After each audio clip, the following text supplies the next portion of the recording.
ठरलं तर मग या मालिकेच्या आजच्या भागामध्ये सायली आणि अस्मिता दोघेही गप्पा मारत गार्डनमध्ये फिरत असतात. आता सायली अस्मिताचा मूड ठीक करण्यासाठी म्हणू लागते, अस्मिता ताई, आपल्या बागेतली फुलं पाहिलेत का? खूप छान बहरली आहेत. गुलाबाची फुलं तर खूप मस्त बहरली आहेत. आणि मागच्या बागेत तिथे तर सोनचाफा खूप छान बहरलाय, आपण जाऊन बघूयात का? तर अस्मिता म्हणते, नको ना सायली, चल आता आपण घरात जाऊया. तर सायली म्हणते, असं कसं? मी तुमच्यासाठी जे आणलं आहे सरप्राईज ते तर द्यायचं राहीलच आहे. तर अस्मिता म्हणते, कसलं सरप्राईज? तर सायली म्हणते, थांबा आलेच असं म्हणत आता सायली एक रोप घेऊन येते. ते रोप असतं पारिजातकाचं. सायली म्हणते, अस्मिता ताई, हे पारिजातकाच रोप आहे आणि हे खास मी आपल्या होणाऱ्या बाळासाठी आणलं आहे. म्हणजे बघा ना, आपण हे रोप लावायचं आणि ते रोप आणि बाळ एकदमच वाढतील. म्हणजे उद्या मोठा झाल्यानंतर मी त्याला सांगू शकते, बाळा हे रोप तुझं आहे, मी आज बाळाच्या नावाने हे रोप लावणार आहे. तर अस्मिता हे सगळं काही पाहून खुश होते आणि सायली समोर मन मोकळं करत म्हणते, सायली, आज त्याच्या वडिलांनी जे काही करायला हवं ते सगळं काही तू करतेस. तर सायली म्हणते, अस्मिता ताई, मी म्हणाले ना की आता पुन्हा तो विषय नाही काढायचा. चला चला आपण एक रोप लावूया आपल्या बाळासाठी. असं म्हणत आता सायली अस्मिता रोप लावायला घेतात. आता सायली रोप लावत असते आणि त्या दोघींच्याही छान गप्पा चालू असतात. अस्मिता खूप खुशही असते आणि हे सगळं काही पाहून कल्पना ताईंना आनंद होतो. कल्पनाताई धावतच घरात निघून जातात. तर दुसरीकडे सायलीने रोप लावलेलं असतं आणि याला पाणी पहिलं घालायला ती अस्मिताला सांगते. अस्मिता पाणी घालते झाडाला आणि दोघेही खूप खुश असतात. दोघींनीही एक छान पारिजातकाचं रोप लावलेलं असतं आणि तेही अस्मिताच्या बाळासाठी. तर दुसरीकडे पाहायला मिळतं सचिन इथे साक्षीच्या घरी असतो. दोघेही जेवायला बसतात, परंतु काही साक्षीचा कुठेही लक्ष लागत नसतो आणि हे सगळं काही सचिन पाहतो आणि मनाशीच म्हणतो, त्या महिप्त शिकरेला अटक झाली आणि म्हणूनच सॅमचा मूड ठीक नाहीये. पण ही मुलगी मला अजूनही काही सांगायला तयार नाही. आता सचिन नाटक करत साक्षीला म्हणतो, सॅम अगं काय झालंय, जेव ना, तुझं लक्ष नाहीये. तर आता साक्षी म्हणते, नाही मी जेवते. तर सचिन हाणतो, सॅम तू माझ्यापासून काहीतरी लपवतेस, काय झालंय सांग ना मला. तू सगळं काही माझ्याशी शेअर करू शकतेस, अगदी मन मोकळेपणाने बोलू शकतेस, अगदी काही झाले सांग ना. तुझा विश्वास नाहीये का माझ्यावर? आता साक्षी सचिनकडे पाहते आणि काही बोलणार, परंतु त्याचवेळी साक्षीला एक मेसेज आलेला असतो. त्या मेसेजमध्ये लिहिलेलं असतं, जर महिपा शिकरेला वाचवायचं असेल तर येऊन भेट. पुढे लोकेशन आणि ॲड्रेस पाठवला आहे आणि त्या ॲड्रेसवर तुला येऊन भेटायचं आहे. आता हे सगळं काही साक्षी पाहते. आता मात्र साक्षीला धक्काच बसतो. साक्षी पूर्णपणे घाबरून गेलेली असते आणि साक्षीचा हा मेसेज सचिननेही पाहिलेला असतो. साक्षी एवढी घाबरले दिली असते की तिला काय करावं काहीच कळत नाही. त्या क्षणी ती एवढी घाबरून जाते की ती लगेच एक ग्लास पाणी पिते. तर सचिन म्हणतो, काय झाले सॅम, बोल ना, तू एवढी का घाबरलीस, काही घडलंय का? आता हे सगळं काही सचिन नाटक करत असतो. तर साक्षी सचिनला काही सांगत नाही, पण साक्षी मनाशीच म्हणते, बाहेर कोणाला माहीत आहे की महिप्त शिकरीची मुलगी जिवंत आहे? हा नंबर नक्की कोणाचा असेल? हा मेसेज मला कोणी केला असेल? साक्षीला कुठल्याच प्रश्नाची उत्तर मिळत नसतात. तिला काय करावं काहीच कळत नसतं. तर इकडे सुभेदारांच्या घरी आता कल्पनाताई पूर्णांना म्हणतात, बाहेर सायली आणि अस्मिता कसल्या तरी रोप लावतायत छान. त्या दोघींच्या गप्पाही चालू आहेत. पूर्णाई, खरं सांगू का, कितीतरी दिवसानंतर मी अस्मिताच्या चेहऱ्यावर हसू पाहिलं आहे. आणि त्याचवेळी अस्मिता आणि सायली त्या ठिकाणी आलेले असतात. पूर्णाजी म्हणतात, हे बघ आल्यास, दोघी जणी काय कसलं रोप लावत होता? तर सायली म्हणते, पूर्णा आजी, आम्ही पारिजातकाचा रोप लावत होतो, बाकी सगळं काही मी तुम्हाला नंतर सांगते. अगोदर अस्मिता ताईंना त्यांच्या रूममध्ये घेऊन जाते. त्या खूप थकल्या आहेत ना. तर कल्पनाताईम म्हणतात, बरं ठीक आहे, आता सायली अस्मिताला तिच्या रूममध्ये घेऊन जाते. इकडे कल्पनाताईंना खूप वाईट वाटतं. कल्पनाताई पूर्णाजीनं म्हणतात, पूर्णाई, सायली सारख्या मुलीवर मी एवढे दिवस कशी रागवून राहिली, का राग धरला होता ते मला कळतच नाहीये. तर पूर्णाजी म्हणतात, मला तरी कुठे तिची किंमत कळाली होती. मला तर एकच वाटायचं की या घराची सून फक्त तन्वीच होऊ शकते. तीच या घराची सून होण्यासाठी लायक आहे. सायलीची या घरची सून होण्याची योग्यताच नाही, आणि म्हणूनच मी कधीही तिला या घरची सून मानायचीच नाही. नेहमी तिला वेगळेपणाने वागवायची. नेहमी तिला फक्त अर्जुनची बायको असाच मी तिचा उल्लेख करायची. पण आज मला कळतेय की आपला अंदाज चुकला. सायलीज या घरची सून होण्यासाठी खरंच योग्य आहे. तर कल्पनाई पूर्णांना म्हणतात, पूर्णाई, तसे पाहायला गेलेत तर आपण सायलीचे लाड जास्त कधी केलेच नाहीत ना. म्हणजे एवढेच नवार झालेत, त्यांच्या लग्नाला एवढी वर्ष झाली, पण तिच्या आनंदासाठी आपण तिच्यासाठी असा कोणता सण साजराच केला नाही. म्हणजे तिला आनंद मिळेल असे 1-2 सण साजरे झाले असतील, बाकी असं काहीच साजरा झालं नाहीये. प्रत्येक वेळी फक्त तिने या खरासारखे काही ना काही केलं आहे. कायमच या खराचा विचार केला आहे.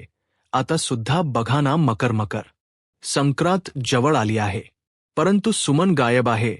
मग काय करणार आता? मकर संक्रांत ही आपण नाही करू शकत. कसं करणार सांगा ना. तर पूर्णाजी म्हणतात, नाही, असं नसतं कल्पना. काही झालं तरी आपले सण, आपली संस्कृती आपण जपायची आहे. सण हे कशासाठी असतात? आपल्याला एक नवीन उभारी देण्यासाठी, एक नवीन ऊर्जा देण्यासाठी, आणि त्यासाठी आपण मकर संक्रांतीचा सण सुद्धा साजरा करायचा आहे. तर कल्पनाताई म्हणतात, म्हणजे पूर्णाजी, या वर्षीची मकर संक्रांत आपण साजरी करायची आहे का? मग छोट्स हळदी कुंकू ठेवलं तर चालेल का? पूर्णाजी म्हणतात, तुला जसं वाटेल तसं सगळं काही करायचं. कारण आता आपल्यासाठी महत्वाचं काय आहे? अस्मिताच्या चेहऱ्यावर आनंद असणे, आणि तिला आनंदात ठेवण्यासाठी आपण सगळं काही करायचं आहे. अगदी घरच्या घरी करू, पण सगळं काही करणार आहोत. तर कल्पनाताई म्हणतात, ठीक आहे पूर्णाई. तर पूर्णाजी म्हणतात, ठीक आहे, काय, चल आता तू तयारीला सुरुवात कर. आता तयारीला लाग. आता कल्पनाताई सुद्धा खूप खुश होतात, आणि आता सुभेदानाच्या घरी संक्रांतीची लगबग चालू होणार.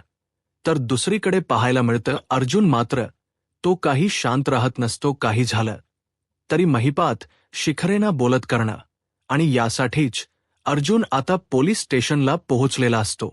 आता पोलीस स्टेशनला पोहोचताच अर्जुन महिप शिखरेंना प्रश्न करत म्हणतो, काय झालंय? अजूनही तोंड उघडत नाहीयेस?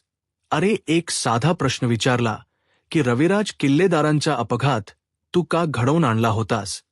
तुला ही सुपारी कोणी दिली होती? या सगळ्याचा मास्टरमाइंड कोण आहे? तरी सुद्धा तुला नाव सांगायचं नाहीये. अरे, याने काय होणार आहे माहीत आहे का? अरे, तो माणूस मोकाट सुटलाय, मस्त फिरतोय, आणि या सगळ्याची शिक्षा कोणाला होणार? तुला या सगळ्यात धडलं कोणाला जाणार?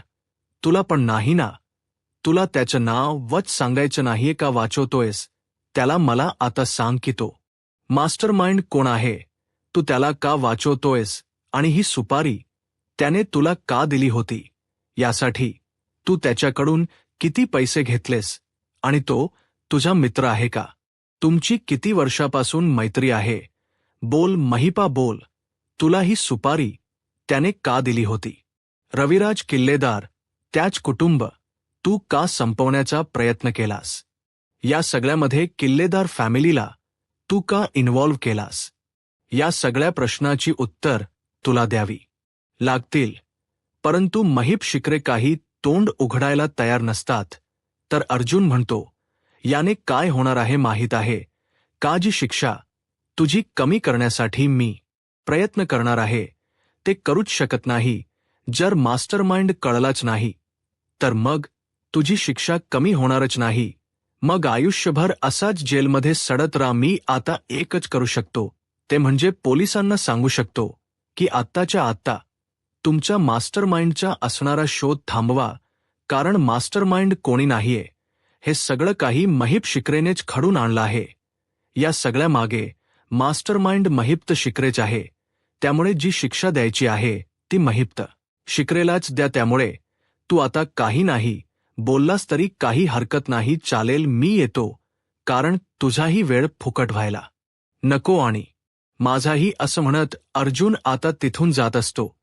तर महिप्त शिखरे तोंड उघडतात आणि म्हणतात, मी का त्या किल्लेदार फॅमिलीला मारू? माझा काय संबंध?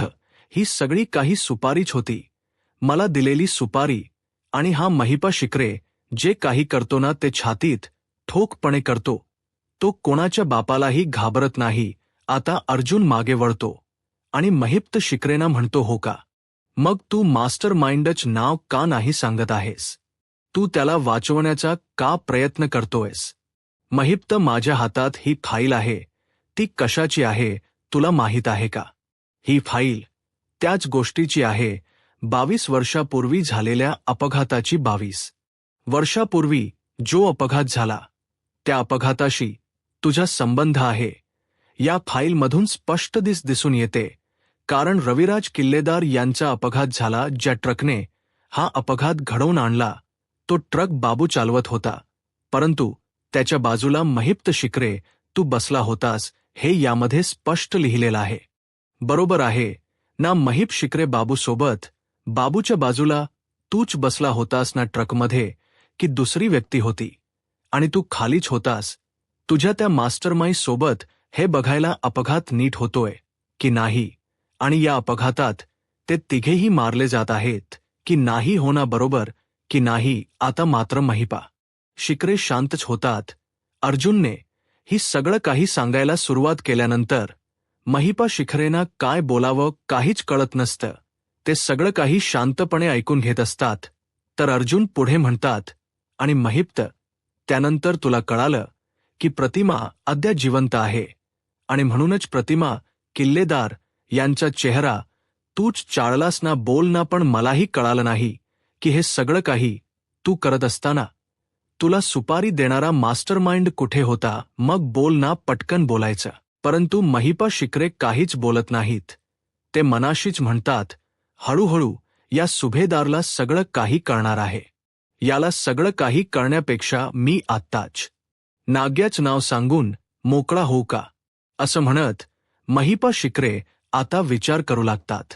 तर अर्जुन महिप्त शिखरेना बोलतो, बोल महिप्त, तू सांग, त्या मास्टरमाईचं नाव सांग. मग बघ, त्या मास्टरमाईला मी इथपर्यंत घेऊन येईल, आणि मग तुझी मात्र शिक्षा थोडीफार का होई ना, पण कमी होईल, आणि त्यासाठी मी स्वतः प्रयत्न करेन. बोल महिपात, तुला ही सुपारी कोणी दिली होती? या सगळ्याचा मास्टरमाइंड कोण आहे? नाव सांग फक्त. खरं बोलण्यातच तुझं भलं आहे, बोल. परंतु महिप्त शिक्रे काहीच बोलत नसतात, आणि म्हणूनच अर्जुन त्यांना म्हणतो, ठीक आहे, काही सांगायचंच नसेल, काही बोलायचंच नसेल, काहीच हरकत नाही. असं म्हणत अर्जुन महिप्त शिक्रेना म्हणतो, पण महिप्त, तुला एक गोष्ट माहीत आहे का? हे सगळं काही करून या सगळ्यामध्ये तूच अडकणार आहेस. तुला काय वाटते महिप्त, या अपघाताचे डिटेल्स फक्त तुझ्याचकडे आहेत का? या सगळ्याचे डिटेल्स माझ्याकडे आहेत.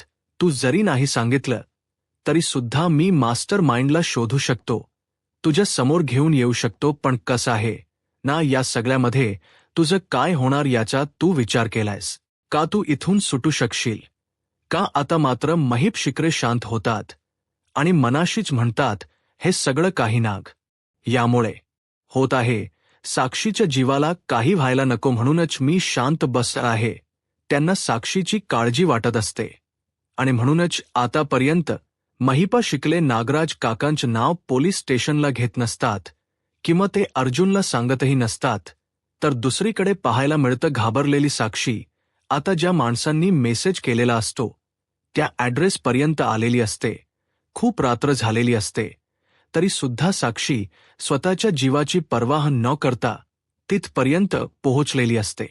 साक्षी आजूबाजूला पाहते, परंतु तिथेच कोणी दिसत नसतं. सगळी शांतता असते. साक्षी थोडी घाबरते, पण हेच लोकेशन आहे का? पाहण्यासाठी. ती पुन्हा एकदा मोबाईल हातात घेते आणि पाहते आणि मनाशीच म्हणते लोकेशन तर हेच आहे, पण इथे कोणीही दिसत नाही. पण मला माझ्या अण्णांना वाचवण्यासाठी आता खाली उतरावंच लागेल. साक्षी खाली उतरते आणि इकडे शांत जागेत आणि एवढ्या जंगलामध्ये ती एकटी चालेली असते. साक्षी मोठ्यानेच आवाज देत म्हणते, कोणी आहे का? मी माझ्या अण्णांना वाचवण्यासाठी इथपर्यंत आहे. कोणी आहे का? प्लीज बोला ना. हॅलो, तुम्ही सांगितलेल्या ठिकाणापर्यंत मी आले आहे, पण इथे कोणीच दिसत नाहीये. कोण आहे इथे? आता तिथे कोणीही नसतं, परंतु तिथे आता विटा एकावर एक रचलेल्या असतात आणि त्या मोठ्या विटांवर फक्त एकच छोटी वीट असते. आता साक्षी ते पाहते, पण नक्की काय आहे साक्षीलाही कळत नाही. तर दुसरीकडे पाहायला मिळतं अर्जुन महिप्तशिक म्हणतो, महिप्त कसा आहे ना, तू आमच्या पर्सनल उपयोगाचा आहेस आणि म्हणूनच आम्ही तुझ्याशी नीट वागतोय. तुला हे सगळं काही पर्सनल लेव्हलवर विचारण्याचा प्रयत्न करतोय, पण समजा तुला जर यांच्याकडे सोपवलं ना तर बऱ्याच गोष्टींचे खुलासे होऊ शकतात, बऱ्याच गोष्टी समोर येऊ शकतात. आतापर्यंत किती हाफ मर्डर, किती खून, किती किडनॅपिंग कन्स्ट्रक्शनच्या नावाखाली किती जणांना लुबाडले, हे सगळ्या गोष्टी हळूहळू बाहेर येऊ शकतात. आणि सगळ्यात महत्त्वाचं म्हणजे कन्स्ट्रक्शनच्या नावाखाली जे काही काळे धंदे केलेस ना, ते सगळे काळे धंदे समोर येऊ शकतात. पण महिप्त, या सगळ्यातून मी तुला वाचू शकतो. फक्त एक नाव, फक्त एक नाव सांग मला, मग बघ तुझी शिक्षा सुद्धा कमी होईल. आणि ती शिक्षा कमी होण्यासाठी मी स्वतः प्रयत्न करेन. सांग फक्त एक नाव, बोल ना. परंतु महिप्शिकरे काहीच बोलत नाही, अगदी दगडासारखे शांत असतात. आता अर्जुन चिडतो आणि म्हणू लागतो, तुला साधं एक नाव सांगायला एवढा वेळ लागतोय, पण काही केल्या महिपा आपलं तोंड उघडायला काही तयार नसतात. तर दुसरीकडे पाहायला मिळतं साक्षी पाहते तर आता ती वीट नसून तो एक बॉक्स असतो. साक्षी म्हणते, हा बॉक्स माझ्यासाठी आहे का? बोला ना, कोणीतरी सांगा ना की हा बॉक्स माझ्यासाठी आहे का? परंतु घाबरलेली साक्षी आता हळूहळू पुढे येते आणि त्या बॉक्समधली चिठ्ठी काढते, इकडे तिकडे पाहते, परंतु तिथे कोणीच नसतं. आणि म्हणूनच साक्षी ती चिठ्ठी वाचायला सुरुवात करते. तर दुसरीकडे पाहायला मिळतं अजूनपर्यंत महिप्शिकरे काहीही केल्या तोंड उघडायला तयार नसतात, अगदी दगडासारखे शांत असतात. आणि म्हणूनच पोलिसांनी पुन्हा एकदा महिप्त शिकरेंना मारायला सुरुवात करतात. तरी सुद्धा महिप्त शिकरे काहीच बोलत नसतात. आता इन्स्पेक्टर सावंत आणि अर्जुनही त्या ठिकाणी असतो. तर अर्जुन आता महिप्त शिकरेंना म्हणतो, महिप्त, मी तुला अगोदरच ऑन केलं होतं, तू मला सगळं काही सांग की या सगळ्यातून मी तुझी सुटका करू शकतो. परंतु नाही, तुला तर मला मदतच करायची नाहीये ना, आणि म्हणूनच आम्हाला हा पर्याय वापरावा लागला. तुला एक साधा प्रश्न विचारला, एक साधं उत्तर तुला देता आलं नाही, आणि म्हणून तुला हा मार खावा लागतोय. हे मार खाण्याची वेळ तुझ्यावर आलीच नसती, पण तू तोंड उघडत नाहीयेस ना, म्हणून हे सगळं काही करावं लागतंय. आता अर्जुन तिथून बाजूला निघून जातो. तर इन्स्पेक्टर सावंत आता बनसोडे यांना म्हणतात, बनसोडे सुरू ठेवा. आता इन्स्पेक्टर साहेब यांच्या आदेशानुसार पुन्हा एकदा हवालदार महिप्त शिकले यांना मारायला सुरुवात करतात. एवढं सगळं मारूनही काहीही झालं तरी महिप्त शिकरे मात्र साक्षीमुळे तोंड उघडायला तयार नसतात, नागराज काकांचं नाव घ्यायलाही तयार नसतात. तर दुसरीकडे पाहायला मिळतं जंगलात आता साक्षीच्या हाती लागलेली चिठ्ठी साक्षी उघडून पाहते. तर त्यामध्ये काहीच लिहिलेलं नसतं. साक्षी मागे पुढे दोन्ही ठिकाणी पाहते, परंतु तो फक्त कोरा कागद असतो. साक्षी म्हणते, यावर तर काहीच लिहिलेलं नाहीये. इथे नक्की कोण आहे? हे सगळं काही कोण करत आहे? कोण आहे इथे? मला माझ्या अण्णांना वाचवायचं आहे. कोणी आहे का इथे? कोणी आहे का इथे? असं म्हणत साक्षी मोठमोठ्याने आवाज देऊ लागते, परंतु तिथे कोणीच नसतं. परंतु साक्षी ज्या ठिकाणी उभी असते त्याच ठिकाणी नागराज काका एक काडी पेटीचे थिंडगे टाकतात की ज्यामुळे वनवा पेटलेला असतो. आता साक्षी ज्या ठिकाणी उभी असते तिच्या सभोवताली संपूर्ण आगीचा वणवा पेटत असतो. आता हे सगळं दृश्य पाहून साक्षी पूर्णपणे घाबरलेली असते. त्या आगीमध्ये, त्या रिंगणात साक्षी अडकलेली असते. साक्षी मोठ्यानेच आवाज देऊन मदतीसाठी हाक मारत असते, परंतु तिथे कोणीही नसतं. पण नागराज काका तिथेच झाडाच्या मागे उभे असतात आणि या सगळ्याचा व्हिडिओ बनवत असतात. साक्षी घाबरलेली असते, वाचवण्यासाठी हाका मारत असते, परंतु आगीचा वणवा एवढा भडकलेला असतो, एवढा भडका घेतलेला असतो की यामुळे साक्षीला त्रास होऊ लागतो. तिला श्वास घेणंही मुश्किल होत असतं आणि या सगळ्यामध्ये शेवटी साक्षी चक्कर येऊन तिथेच कोसळते. आणि या सगळ्याचा नागराज काकांनी व्हिडिओ बनवून आता पाठवलेला असतो. नागराज काका फोन करतात आणि म्हणतात, आत्ताच मी एक व्हिडिओ पाठवला आहे, तो लवकरात लवकर महिप्त शिखरेपर्यंत पोहोचायला हवा अशी व्यवस्था कर असं म्हणत आता नागराज काका फोन ठेवतात.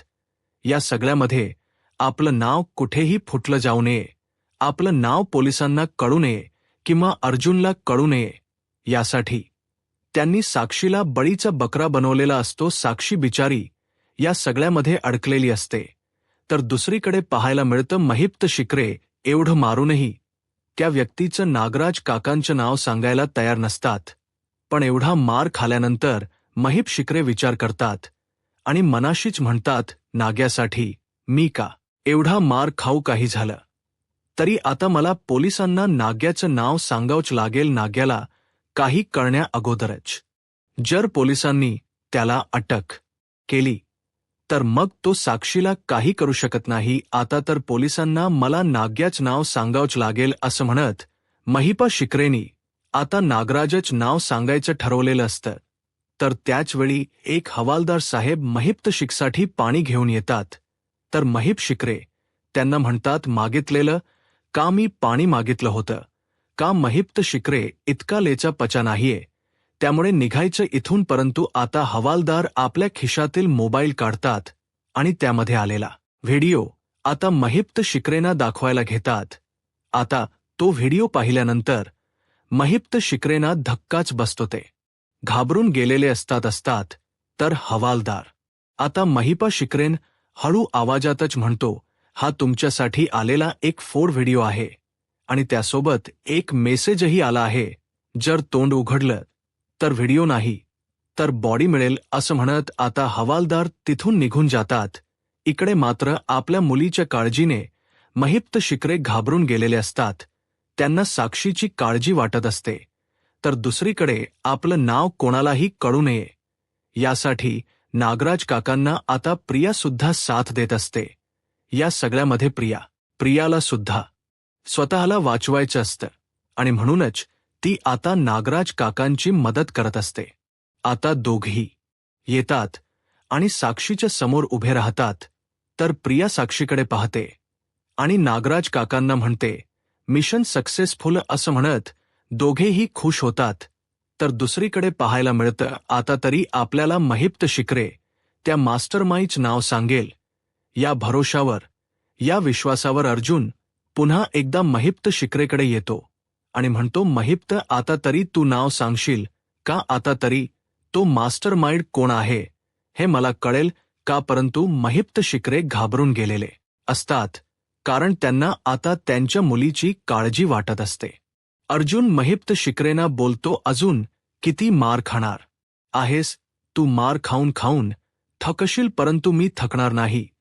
तुला विचारून मी अजूनही तुला तेच विचारतोय की बोल, सुपारी देणाऱ्या व्यक्तीचं नाव मला कळायलाच हो. तर महिप्त शिखरे मनाशीच म्हणतात, मी फासावर चढलो तरी चालेल, परंतु काहीही झालं तरी सुद्धा मी माझ्या मुलीला काहीही होऊ देणार नाही.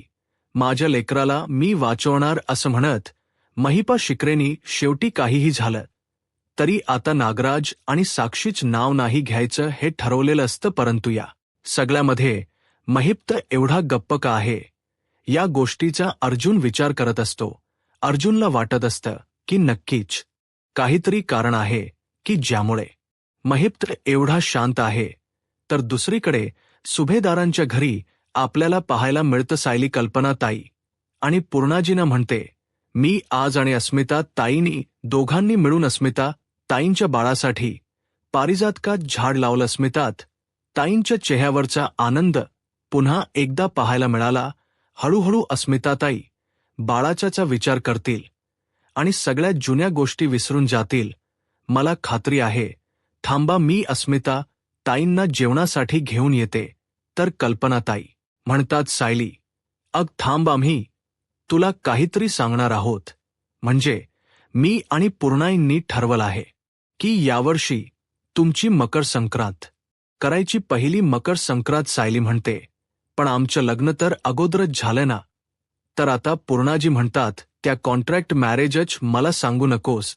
तुझं आणि अर्जुनच लग्न गेल्या वर्षी झालं आहे आणि यावर्षी तुमची पहिली मकर संक्रांत, आणि म्हणूनच आम्ही ठरवलं आहे की याचा खूप मोठा सोहळा करायचा. म्हणजे घरच्या घरी का होई ना, पण आपण या सोहळा करायचा आहे.